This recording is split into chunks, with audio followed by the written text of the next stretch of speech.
প্রতিদিনই দেশের সড়ক মহাসড়কগুলোর কোথাও না কোথাও দুর্ঘটনা ঘটছে।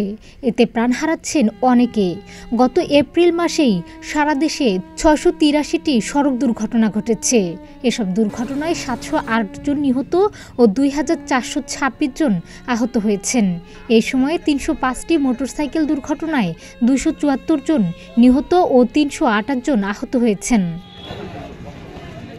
এছাড়া ওই মাসে রেলপথে ৪৪টি দুর্ঘটনায় ৪৭ জন নিহত ও ৩৬ জন আহত হয়েছেন।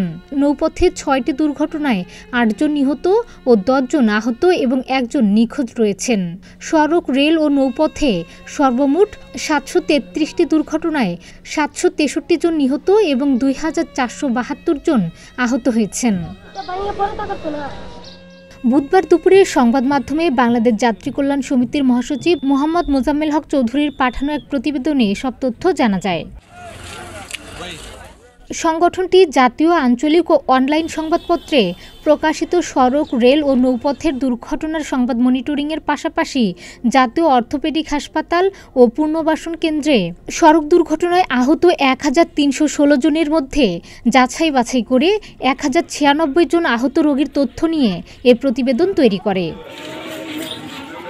প্রতিবেদনে বলা হয়, এপ্রিল মাসে সবচেয়ে বেশি সড়ক দুর্ঘটনা সংঘটিত হয়েছে ঢাকা বিভাগে ১৫৫টি। এসব দুর্ঘটনায় ১৭৯ জন নিহত ও ৩০৫ জন আহত হয়েছেন। সবচেয়ে কম সড়ক দুর্ঘটনা সংঘটিত হয়েছে বরিশাল বিভাগে ৩৫টি। এসব দুর্ঘটনায় ৫৩ জন নিহত ও ৪৮ জন আহত হয়েছেন।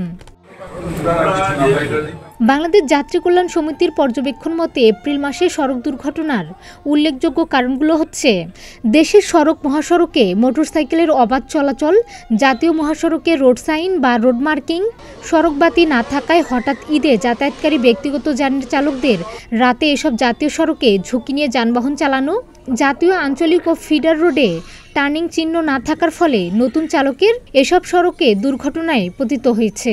মহাসড়কের নির্মাণ ত্রুটি, যানবাহনের ত্রুটি, ট্রাফিক আইন অমান্য করার প্রবণতা, উল্টো পথে যানবাহন চালানো, সড়কে চাঁদাবাজি, পণ্যবাহী যানে যাত্রী পরিবহন, অদক্ষ চালক, ফিটনেসবিহীন যানবাহন, অতিরিক্ত যাত্রী বহন, বেপরোয়া যানবাহন চালানো এবং একজন চালক অতিরিক্ত সময় ধরে যানবাহন চালানো। দুর্ঘটনা প্রতিরোধে সংগঠনটি বেশ কিছু সুপারিশও করেছে।